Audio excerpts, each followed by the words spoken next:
Welcome back to the PFF NFL show, and it's a very special edition here, with it being QB week here at Pro Football Focus, with our QB annual dropping, the first ever QB annual dropping today, a 296-page guide with stats on 45 different NFL quarterbacks. 46, Mike. 46. We snuck TJ more than Yates I thought. in there, number snuck in 46. TJ Yates because we know you guys want to read about him. Stats, 5 to 6 pages on each one, writing from both me, Sam, and Steve on all of those quarterbacks, breaking them down in every single lens imaginable. And there's just so much good stuff in there. We think you guys will like it. If you guys want to go get it, go to join.profootballfocus.com/QB. And we got a special code for you loyal listeners, PFF10. You'll get $10 off Edge. Sign up and get it. You get it with the Edge subscription. We think you'll like it. Anything else you guys want to add about how great it's been? We've been wanting to unload the database for a while, Sam. Yes, and that's exactly what it is. That's what we did, right? In visual form, too. Yeah, actually representing some of the data in chart form, in infographic form. This is a hark back to the hardcore PFF analysis, the stuff that's even deeper than premium stats, digging out the big-time throws, showing you where a guy's grade comes from, not just that overall number, but how it's compiled. Is it red zone stuff? Is it on third downs? Is it deep passes? All that kind of stuff. This is a QB lover's heaven. And, even some of the other stuff, too, like the red zone stuff you mentioned, we've got extra little snippets, like who got targeted in the red zone. One little nugget I just came across the other day. Cooper Kupp had 23 red zone targets. The next closest Ram had 9. So little nuggets like that showed up, too. So it's QB performance, but also who they targeted, where they targeted them, all sorts of good stuff. One of my favorites was the fact that Russell Wilson threw into contested catch situations in the red zone more than any other quarterback this year. All the Jimmy Graham throws? The Jimmy Graham. And yeah. People were complaining about it, how they didn't use Jimmy Graham. All of a sudden, his TD numbers go up because, hey, they started using Jimmy Graham the right way. All right, let's get into, though, some awards. We have a handful to give out. Not necessarily all your traditional quarterback awards that we'll give out, but we'll start with a few traditional ones. First off, Rookie of the Year, award winner, no-brainer, Deshaun Watson. It was definitely him, right? It had to be him? Deshaun Watson. It was. Yeah. Yes. And if you take out Not that... Kaiser? Deshaun Kaiser did not make it. No? He was a rookie. He was. He did not make Rookie of the Year. He had some good games. Take out Deshaun Watson's first week, and he was really, really good. Led the league in big-time throw percentage. That's a little nugget from the annual, because he did a fantastic job throwing down the field, made plays inside of the pocket, outside of the pocket. And, I think a lot of people had high expectations for him, but he did exceed expectations from a playmaking standpoint. It wasn't perfect. There were still some issues, but, man, he was outstanding as far as that ability to create big plays. I mean, he's the kind of player where it's less how impressive he was on the field that when he wasn't there that really showed how good he was. As soon as you saw Tom Savage running the same offense, or actually not the same offense, but the same personnel, right? You just saw how much of an impact Deshaun Watson made, because that offense was wretched outside of him, and Nuke Hopkins was the other guy that was worth anything in that offense. Outside of him, it was a disaster, and yet he came in, completely transformed it, made them a dangerous unit, was getting production, and then he goes down with that injury, and you're back to Tom Savage, can't get anything done, and the whole offense collapses again. It was a train wreck. So, they had the worst offensive line in the entire league. Nuke Hopkins was a great weapon, but it's not like the rest of the supporting cast was particularly good, and yet Deshaun Watson was still able to come in and make a massive impact. I can't remember a quarterback really have this sort of pivot that Deshaun Watson did after his first 2 games. He looked like kind of what I thought he would be coming out of college against the Jaguars in relief duty week 1, and then against Cincinnati on that Thursday night on the short week. Just looked, like he wasn't quite ready for the NFL game. The speed of it looked like it was a little too much for him. Just wasn't getting through his reads. Had some inaccurate passes. And then all of a sudden, week 3 against the Patriots, it's like the training wheels came off or something, and he was just riding at full speed. He looked like a franchise quarterback from then on, with really no real criticisms that were too huge, in my opinion. There's 2 things at play here with Watson. I think he was impressive. I still think the stats overall were a little bit inflated. Some of the deep down work that we have done for the guide and everything actually did show.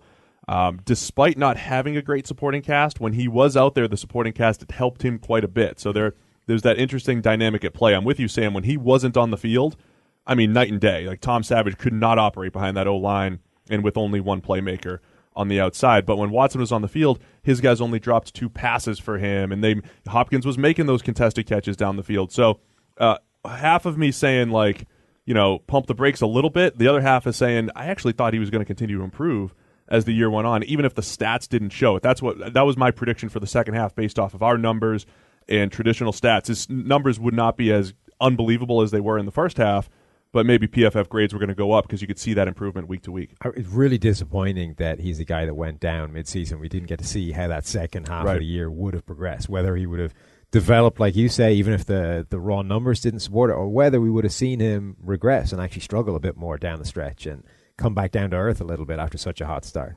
Definitely. Exciting player. He brought a ton of excitement, and he's one of those guys that it's tough to bet against him, and that was the issue that we had in the evaluation process the entire time. Like, doesn't get through his reads all the time. He'll predetermine this, and every negative you come up with, it's like, yeah, but he always bounces back and he always finds a way, and I think we saw a lot of that as a rookie.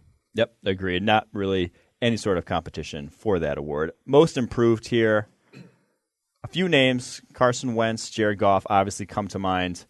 The winner, though, we selected was Jared Goff simply because Carson Wentz just didn't suck enough as a rookie. It was more because Jared Goff was as bad as it got. 45.6 overall grade his rookie year, 78.9 this past season. Most improved quarterback award. Congratulations, Jared. The liberation from Jeff Fisher offenses. It liberated both Jared Goff and Case Keenum. There are people trying to throw comeback player of the year award to like every offensive Ram. It's like, what are you coming back from? Just Jeff Fisher's offense. Give it to Gurley, give it to Goff, whoever it might be.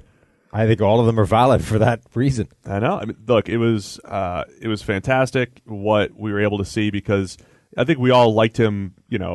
At least somewhat coming out of college. Yeah. Thought he was a good, well worth the first round pick. Everybody was trying to throw the bust label on him as a rookie. I thought it was a great just example of how important situation is. You're going to get natural improvement from a quarterback, and Goff did that, but his situation went from so bad to maybe best in the league. You mentioned that contested catch number, which I think is a fantastic illustration of what Sean McVay has done to that offense. Lowest percentage of contested catches is Jared Goff. And this was similar to what Kirk Cousins had in Washington with McVay. There are open receivers to throw to. Yep. Now, you have to execute, and you got to go do it.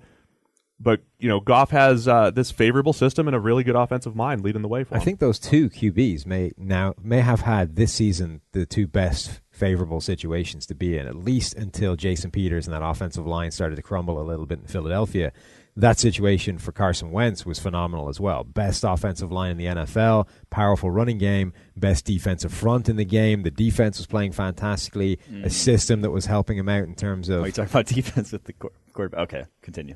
Because it's going to help when you're winning games. Defense helps. I mean, not like your performance-wise, though. No, but it helps game flow-wise. It helps keeping you in more favorable situations. Come on, Mike. You can't be completely anti... team game and wins and all that stuff. And the momentum. Like, you were saying favorable situations. It's like save that for the 60-minute momentum podcast, please. Exactly. So between that, I think those two guys had maybe the two most favorable situations in the NFL. I don't think it's a coincidence that we're seeing those guys take massive leaps forward in this year too. The difference was when Wentz got drafted, that was kind of the narrative, right? Like, went to a great situation. He's got all these good quarterback guys there. They're going to develop him, and then that happened with Goff. You needed that switch to get him into those favorable situations. But it was great to see those guys, both guys that you and I debated, who do we like better coming out? You liked Wentz, I liked Goff. They both took a big step forward. I would take Wentz now too, Sam. I would take your side, but I think both guys at least justified being the top two picks. Yeah, both huge improvements from a season ago. All right, on to the next award, a little PFF, unique one here, Bad Luck Award. And it goes to Matt Ryan. If you guys have been listening, you know this one. Matt Ryan, 6 turnover-worthy throws all year, 12 interceptions. Maybe the worst. I think it is the worst ratio we've ever seen. I've never seen one like that going through the data. That's unbelievably bad luck for him. Yeah, most of the time you have more turnover-worthy plays than interceptions, and you get away with some. Now, this doesn't mean that every one of his turnover-worthy plays became an interception. In theory, he did get away with a couple that didn't, fall his way. But the point is, over time, all of those, the majority of those interceptions were dropped passes, miscommunications, maybe a slight overthrow that's kind of on Matt Ryan, but shouldn't be a turnover-worthy play. One of those things that we wrote about on the site this week. So the butt pick. The butt pick. I was getting to the butt pick. You got to build up to the butt pick. That was the ultimate summation of Matt Ryan's season. He hits a dig route. It's right in stride. Hits, I think it was Taylor Gabriel, right in his hands. It pops up. Marshawn Lattimore, who was torched on the play, by the way, was beaten on the play. The ball lands on his butt and stays there, essentially, for an interception. That was a Matt Ryan interception. That crushed his passer rating, guys. The butt pick. So, yeah, I think that summed up Matt Ryan's season. Some very bad interception luck. Yeah, he was a shoo-in for that award. No one really came close to him. All right, and the other side of the coin, though, the Good Fortune Award, the quarterback who got away with the most. This one goes to Matt Stafford. 15 dropped interceptions this season. Could have had up to 15 more if the DBs he was thrown to had better hands, which is pretty unbelievable when you think about it. He only finished the season with 10 picks, could have had 25, could have led the league. I mean, that number right there is a huge part of the reason that our grade likes Matthew Stafford this year a lot less than the conventional numbers. And one of the big reasons that Lions fans are up in arms all the time, Matthew Stafford's putting up all these numbers, leading the team, he's doing all this great stuff. It's like, yeah, but he's also had 15 passes that were in the hands of defensive backs that weren't picked off. So that alone is a huge part of that divergence between the PFF grade and his conventional box score numbers. One of the other things we noted in the annual, too, the fumbles, too. So not every fumble is created equally. Sam and I, we wrote this piece on the site that really dove into the QB grading, and we mentioned the fumbles. Don't smile at me there, Mike. It's a great piece. It was the piece titled PFF Grading, the most effective quarterback evaluation method out there. Go ahead and check it out. Written That's by right. Steve. Steve loves the title. Some people It's a powerful title. I think it's a powerful. Enjoy the title. It's a powerful title. Hey, I felt confident. It's a little strong. Steve wanted to go with douchey. I was feeling like making a statement with the title. Forget SEO. Just say what you believe, and that's what I was thinking. But in there, we talked about fumbles, and Matthew Stafford had a high percentage of really bad, low-graded fumbles. So, yeah, it was just a year where he had a lot of turnover luck this particular season, and the stats didn't really reflect it. Special shout-out, though, for that award. Honorable mention. Carson Palmer had 14 himself in only 6.5 games. That was amazing. Yeah, he didn't throw a pass since week 7, and he was second in dropped interceptions. So he went out YOLOing. He did. He left it all on the field, we'll say. All right, on to the next award, one of our favorites, the Quarterback Wins Award. So if any of you follow, I don't know, just general NFL debates, wins and quarterbacks tend to go hand in hand in terms of who's the best, who should be considered the greatest of all time.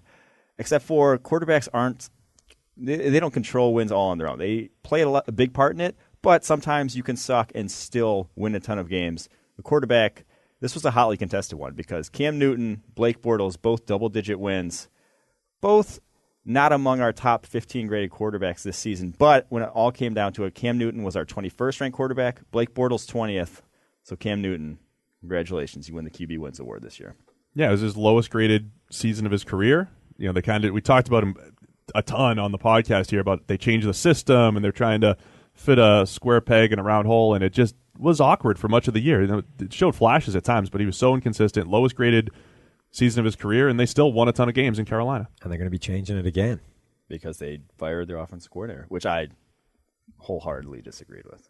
I think there was that square peg, round hole, but it was because of who they drafted. Like, you don't draft Christian McCaffrey, Curtis Samuel, and get rid of Kelvin Benjamin if you want to run the exact, a deep passing offense. You're not running that with those guys. I don't want to run this off the rails for 20 minutes, but what would you do with Cam Newton? Because we talked about he's at his best on deeper drops thrown down the field. At the same time, you don't want to have this low percentage offense, and they're talking to Norv Turner. Well, I mean, this week. I think they ran that offense at one point in 2015, but they have to have the talent to be able to execute that. You need wide receivers. Yeah, you need some speed on. But they didn't have great receivers that year too. Cam was on, and the receivers did play better. But I think Mike Shula was creative enough to adapt to his talent, but they just didn't have talent. I think you have to have talent to adapt to. You need that pivot in mindset away from size at receiver and towards speed. Yes. Those guys with speed will give you a greater catch radius than the guys with nothing but size, because Cam Newton will be throwing to those guys open down the field, And it's where they can get to adjusting to the football that's important, not how far their wingspan is when the ball gets towards them. Is this plan E part. now? I think we're at what? C? Plan C. A was the 6'5" receivers. B was the midget running backs, and now we're on to C. Get guys that can separate. Yes. But seriously, maybe that is the plan. I mean, maybe that is the ultimate plan. I mean, any receiver that can separate is great, but really focus on better route runners for Cam, and don't worry about the fact he'll airmail some of them. Yeah. But at least that's where you get the easier throws. Not just throw jump balls to Benjamin and Funchess. Guys that are capable of getting open down the field, because those are the throws that he needs to be making. I'd be interested to see him in Norv's system, because that is the classic old school 7-step system, and Cam would have a lot of opportunities for chunk. Norv's system, I think, is archaic and does not fit in the NFL, with the possible exception of teaming it with Cam Newton. I think he might be the one quarterback left in the league that could run that system and make it work. I just worry about what they do in the running game, because you have to use Cam Newton as a running threat to maximize. And Norv Turner's, he's just never done it. He's never had a guy like that. So that'll be interesting to see. Let's keep it moving, though, to the QB win of the year. So not the overall year, but just one singular game that most exemplified QB wins as a stat. Special shout out to Blake Bortles this past weekend for winning his playoff game, but this is a regular season award, excuse me. And this one was a no-brainer. Yes. Sam Bradford, week 5 against the Chicago Bears. It got serious consideration for worst game of the year, which is going to be an award we'll hand out later. He did not belong on a football field. It was a game that any of us could have played quarterback. Done the exact same thing. Not only was it one of the worst performances of the year, but it was also the most sad I have felt for any NFL player this season. Watching a guy go out there who clearly was not even close to being healthy, just basically thrown out like a sacrificial lamb behind an offensive line, where if there was any pressure, he would just hit the floor in a heap. Because there was a play, there was no pressure, and he hit the floor. He just went down. He tried to sidestep a rusher one time and did not go well. Yeah, and probably didn't try it again after that, because his knee was toast. I mean, they spent the first 4 weeks of the season saying, oh yeah, Sam's okay, he'll be back soon, not a problem. And it was almost like they put him out there just because they'd been trotting out that line for so long that, okay, they're not buying it anymore, guys, we're going to have to put him out there. No, I was going to say, I honestly have a theory that Mike Zimmer just got upset that he had to keep getting asked Seriously? about it. It's like, oh, you want to see if Bradford? And then he goes against the Bears, knows his game he'll probably win, and he's like, all right, we'll put Bradford out there. Stinks it up the first half. There. They still end up winning with Case Keenum in the second half. It really was a sight to behold. What does it show just how much they didn't have faith in Keenum, and how weird this season is that he turned out to be a top 10 graded quarterback by the end? I mean, there's no reason you would have had faith with Keenum at that point. It's Sam Bradford's he's coming off this spectacular game in week 1. Oh, he was unreal. Yeah. Keenum at that point has been a disastrous quarterback in the past and wasn't particularly good over the first few weeks he was starting. So I can see why you would want to put Sam Bradford in as soon as you could. But they pulled him at halftime in that game, and it was at least a quarter too long. I mean, it was miserable. After the first few minutes, you could see there was no reason whatsoever for him to be out there. Yeah, that one was a no-brainer yet again. On to the next award here, the throw of the year, the singular throw. Some little history here. You guys all probably know our grading system, how it goes from -2 to +2, +2 being the best. 14 throws in the history of PFF have garnered. God, I was close. Or there. garnished. Yeah, that too. A +2 grade. We're pretty stingy with how we give out +2. It's got to be a darn good throw. 2 of them, though, this season. In the past, if you remember throws like Big Ben's game-winning throw in the Super Bowl to, Santonio Holmes. Yeah. Gosh, that was terrible on my part. Aaron Rodgers' throw last year to Jared Cook. Throws like that are just spot on. Eli to Manningham in the Super Bowl. Eli to Manningham. Absolutely spot-on dimes in crucial situations. We had 2 this year. One was Tom Brady's game winner week 3 against the Texans to Brandon Cooks over on the left corner of the end zone. Other was Jameis week 17 game winner, down the stretch against the Saints to Chris Godwin. We gave the nod to Jameis Winston. Nice. Congrats, Jameis. Both throws were incredible. I wrote both of them up. I kind of gave them a tie on the website just because I wanted to write up both of them in my little superlative piece. Yeah. Fence sitting. They were it's great. Amazing. I would never sit on the fence. But, they're both +2s, guys. There was no, there's no distinguishable number between the two. But Brady's essentially like a back shoulder, front corner of the end zone to Brandon Cooks under pressure. Jameis, you got 14 seconds left in the game. 40-yard line. You're down 2. You can get into field goal range, and he puts the ball perfectly in stride, not just for field goal range, but for his receiver to carry his momentum into the end zone. Just an incredible throw. Yeah, we'll put some links in the description here to those throws for you guys to see them. Both just dimes. So can't go wrong. We went with Jameis. On to probably my favorite award of the year. It's the worst throw of the year. There was a lot of good candidates. I went through and watched Can you discuss your research process Yeah, I here? went through and watched the -2s through this whole season. So all the -2s, which are the lowest grade throws that we give. A lot of fun. Are we calling this the Schaub? Because Schaub was the one guy where like -2 does not encapsulate how poor this throw was back in 2013. This is the Schaub because we gave him a -2.5 at one point, right? It may have been a -3. I mean, it was bad. Is the one to Richard Sherman, right? Yeah. The pick 6. Oh, but there were some good candidates. Some ones we considered was Mitchell Trubisky going in backwards into his own end zone and then just tossing the ball in front of him so he didn't get killed for an intentional grounding safety. It was better than that. It wasn't just tossing it. It was like backhand around the player to toss it away. That was pretty awful. We had Deshaun Kaiser's pick at the end of the Packers game where he's running backwards and just throws it up in the air to cost them that one. That one was fun. We also had this one, not technically a throw in terms of NFL standards, but Russell Wilson's throwing it backwards against the Rams when Aaron Donald spun him around and he kind of got disoriented and just threw it at the sideline. Oh, man. That one was fun. But when it came right down to it, Andy Dalton, Week 15 against the Vikings, pick 6 to Eric Kendricks. If you go watch it from End Zone Cam, it's a spectacular sight to behold. He threw a slant route. At no point did he see Kendricks, except for right before he's about to throw, I'm pretty sure, because the slant was about 2 to 3 yards behind where the receiver, like if the ball got through Kendricks, it was still 2 to 3 yards behind the receiver and just went right into Kendricks' hands. Would have gone right into the cornerback's hands behind him. It was the worst of the year. Pick 6. Checked all the bad boxes you can get from quarterback play, basically. Yeah, the wide angle, it almost looked like 3 guys had an opportunity to pick it. That wasn't the reality from the end zone, but that's how easy the pick was for Kendricks and how tight the window was. There was literally no window, not even close to a window, and Dalton just let it go. That was when. Sorry, Andy. That was after the Bengals had basically given up, but that was a fun. That game was over at that point. It was basically they didn't give up. Andy bounced back to get the Bills into the playoffs and make a bunch of money for his charity. Good for Andy. Are we sending him trophies for these? I'll go walk down to the stadium. Yeah, we should go deliver it to Andy. We'll make a little donation. We'll make a donation to the charity as well. All right. On to the game of the year, the best played game we saw all season long. Another one with a handful of good performances to consider. Week 1, Sam Bradford. Would have been nice for him to get this one after he got the QB win of the year, but against the Saints I was rooting for Sam. For this dominant performance. Very, very highly graded in our system. Didn't win, though. Phillip Rivers, Week 14 against the Redskins. That one was in there as well. I think he had 320 or so yards on only like 30 attempts. That was a good game for him. Russell Wilson, Week 8 against the Texans, went for over 400 yards, led them back, put that team on his back. Very good performance, but the highest graded performance, single game of the season by the quarterback position was, as much as it hurts me to say, Tom Brady against the Steelers, Week 15.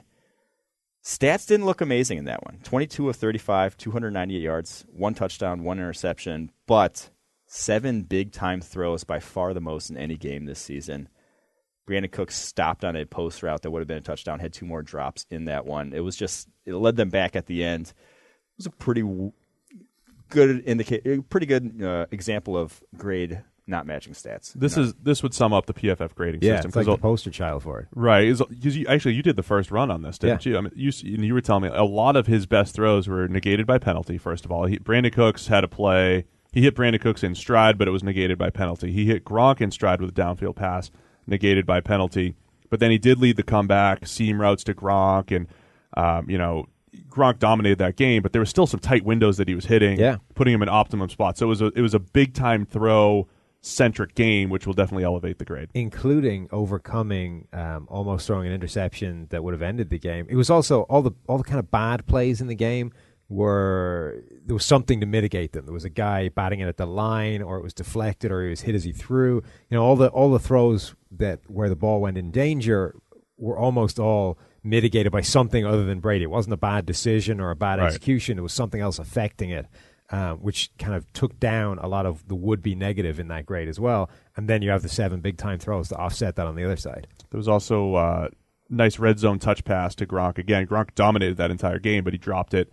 Another pass that would have been in there. So, yeah, I think it was a good example of a game where the throws were there and the results weren't. And I don't know what he ended up with 200 whatever yards, which easily could have been just from it could have been 420 or something like that for some of the throws that were negated. 235 was 298 yards came before the catch. So a lot of it through the air, a lot of it on his own, and a lot of plays negated. So that's a great game for somebody to go back and just watch themselves and kind of do their own, mental tally or grading system and just take it down without the stats. Exactly, and ignore the stats and just start looking at what Brady does throw by throw and kind of calculate it yourself how you would grade that guy.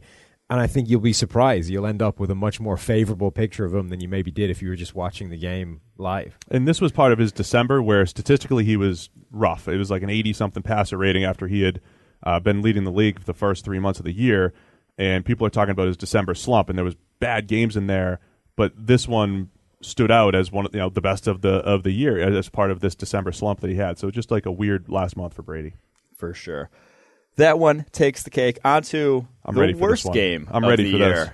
And like I said, we had a lot of good entries again. Scott Tolzien, week 1, Colts against the Rams, got pulled from that game. His only action of the season was atrocious. That, though, did not make the cut. Everyone points to the Nathan Peterman game, the 5-pick outing in the first half that got him pulled. And, yes, it was awful. Our second lowest graded game of the year. But it didn't quite make it because he didn't finish the game. Usually, the worse you are over the more snaps, the lower your grade goes. And this guy... It feels like we need a drum roll. Did it over the course of a whole game.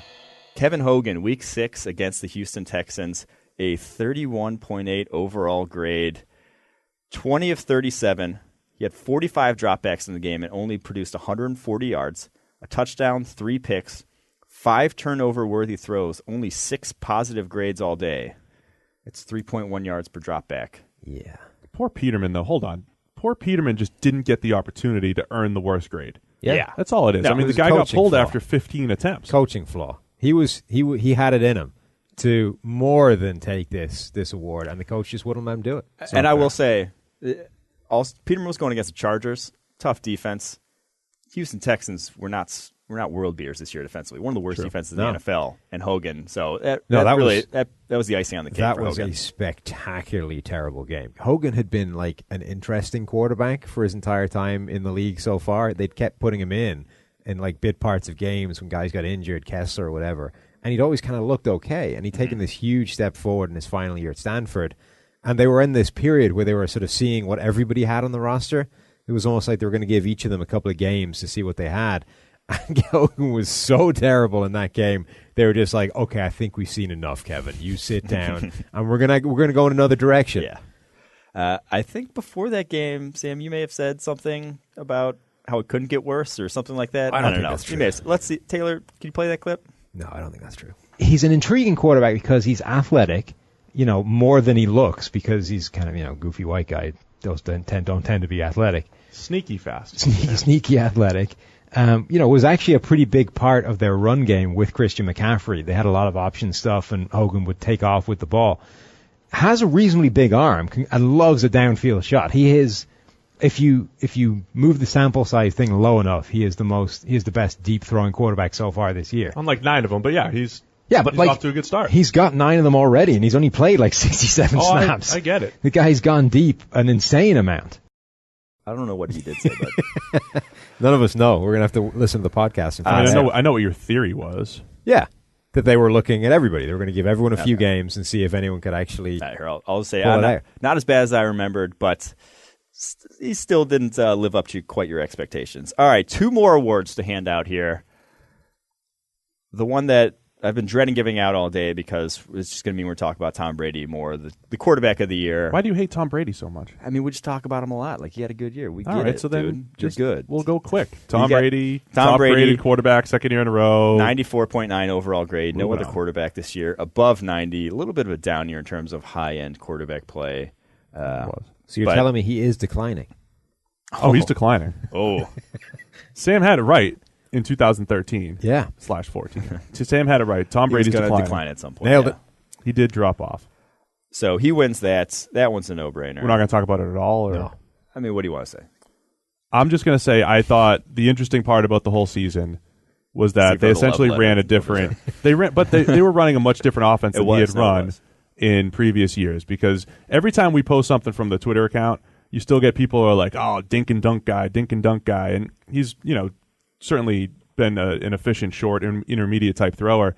They were throwing down the field a lot more this season, and he executed extremely well. I can only hope that at this point Taylor has taken it upon himself to play some romantic music in the background while Steve sings his ode to Tom Brady. How about a compilation of all the times I've discussed Tom during the Set season? to some sort of Bon Jovi ballad. Steve wants a compilation. Just Let us go back to week send 7 over to Tom. and discuss that throw on the sideline to Gronk. Yeah. It was beautiful. Anyway, moving along. Let's not. All right, on to our favorite award, the worst quarterback of the year, the This is sad. ultimate award here, the pièce de la résistance. A lot of good candidates here. Yes. A lot of guys who Good year for bad quarterbacks. Yeah, I was going to say, who just like, sorry, barely missed. Try again next year. You were pouring through the film all week, right? Like, yeah. Who's the worst? I wasn't watching the good stuff. I was just watching the bad stuff. Deshaun Kaiser, great bad year in our grading. Great bad year. Didn't make the cut though. Nathan Peterman showed himself poorly in limited Flashes snaps. of terrible. Didn't make the cut. Obviously, Kevin Hogan, we already discussed him. That was pretty awful. But the weekend before against the Jets, he played all right. So he didn't make the cut. Scott Tolzien, just not enough snaps. If you would have given Scotty a little more run, he may have gotten there. But less than one game this season didn't quite make the cut. Any quarterback that played for the Broncos this year, sorry, but you guys just didn't quite make the cut. Travis Simeon and Paxton Lynch were both terrible. Bryce Petty, he just didn't throw enough interceptable passes. He was just throwing incomplete passes, not enough interceptable, so didn't quite make the cut. This guy the guy who is our winner had a incredible knack for throwing turnover-worthy throws. Averaged 3 a game, which, wow, that's not good if you look at it any way you look at it. Blaine Gabbert, 42.6 overall grade. 5 games this season through 15 turnover-worthy throws. Actually beat the Jaguars somehow. I think it's because he had like 4 picks dropped in that game. But the revenge game, though. Revenge game. And yeah, he was out for blood. But man, I was going through the writing in the QB annual. I was writing up all these quarterbacks that I just mentioned, all those terrible quarterbacks. And when I got to Blaine Gabbert, I had to basically compare all these other guys. So Simeon, he was second worst in some particular stat, but it was second worst compared to Blaine Gabbert because Blaine Gabbert was at the bottom of basically every sort of advanced stat that we had. It's amazing how bad Blaine Gabbert was. I mean, it is genuinely impressive that he managed to put distance between himself and the bottom end of a ranking of quarterbacks that included Brock Osweiler, Deshaun Kaiser, the guy that was in front of him on the depth chart, Drew Stanton, Trevor Simeon. Like, these guys were terrible. And Blaine Gabbert came in there, said, hold my beer, walked out, threw the ball to a defender, and sat down on the bench. It's staggering. I mean, my favorite part is that at the beginning of the Blaine Gabbert era in Arizona, after 2 quarterbacks had gone down injured, head coach Bruce Arians has to go out and has to talk up his guy. You know, I've got this guy now. There's nothing I can do about it. I have to put him in the right headspace to at least get the best Blaine Gabbert I can get. So, you know, the first questions of this conference were, well, Blaine Gabbert's not been good, you know, up until now. How do you explain that? And Arians is like, well, look, he's been on some pretty terrible teams. Honestly, I think it's the supporting cast. It's been a much bigger problem than Blaine Gabbert has been. This a talented quarterback's just been let down by the guys around him. And then that happens, and you just have to say, yeah, okay, sorry. Yeah, Bruce retired. Yeah. Yeah, he's moved on. He's seen enough. He'd rather not coach at all than have to deal with those guys. Blaine Gabbert retired Bruce Arians. The Arizona Cardinals quarterbacks, the 3 of them, brought up they were, I think it was bottom 3 out of 4 in turnover-worthy plays, from Carson Palmer to Drew Stanton with your boy Gabbert ranking last. And yeah, it was a well-deserved award. We don't need to my favorite down anymore. All right, one more stat. My favorite stat from the QB guide. What was your favorite Blaine Gabbert stat? You'll have to scroll all the way to the bottom of the guide because we rank them by overall grade.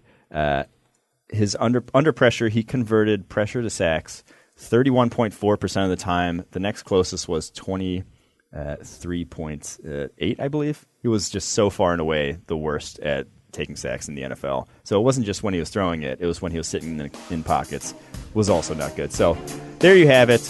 Those are the awards. Make sure to go check out that QB annual and go to join.profootballfocus.com/QB to find it. The code PFF10 will get you $10 off. We think you guys will love it, not dislike it. We'll be back with the preview of this weekend tomorrow.